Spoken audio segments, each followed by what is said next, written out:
أعوذ بالله من الشيطان الرجيم. بسم الله الرحمن الرحيم. إن الله اصطفى آدم ونوحا وآل إبراهيم وآل عمران على العالمين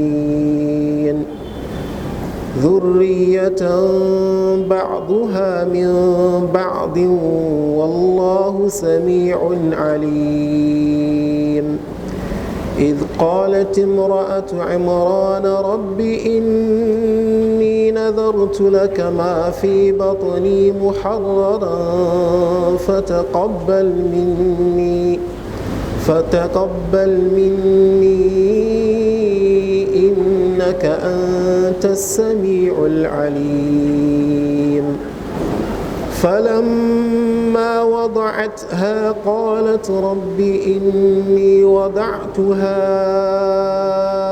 أنثى والله أعلم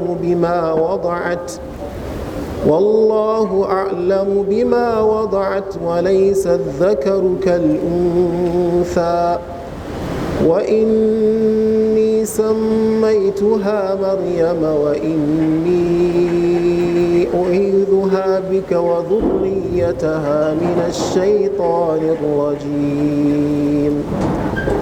فتقبلها ربها بقبول حسن وأنبتها نباتا حسنا وكفلها زكريا. كلما دخل عليها زكريا المحراب وجد عندها رزقا قال يا مريم أنى لك هذا قالت هو من عند الله إن الله يرزق من يشاء بغير حساب.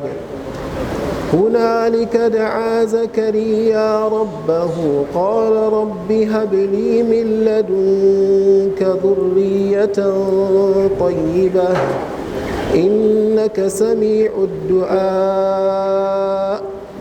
فنادته الملائكة وهو قائم يصلي في المحراب أن الله يبشرك بيحيى مصدقا بكلمة من الله وسيدا وحصورا ونبيا من الصالحين.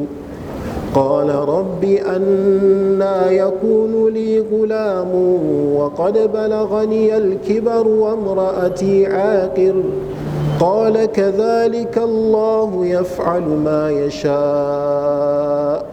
قال رب اجعل لي آية قال آيتك ألا تكلم الناس 3 أيام إلا رمزا واذكر ربك كثيرا وسبح بالعشي والإبكار.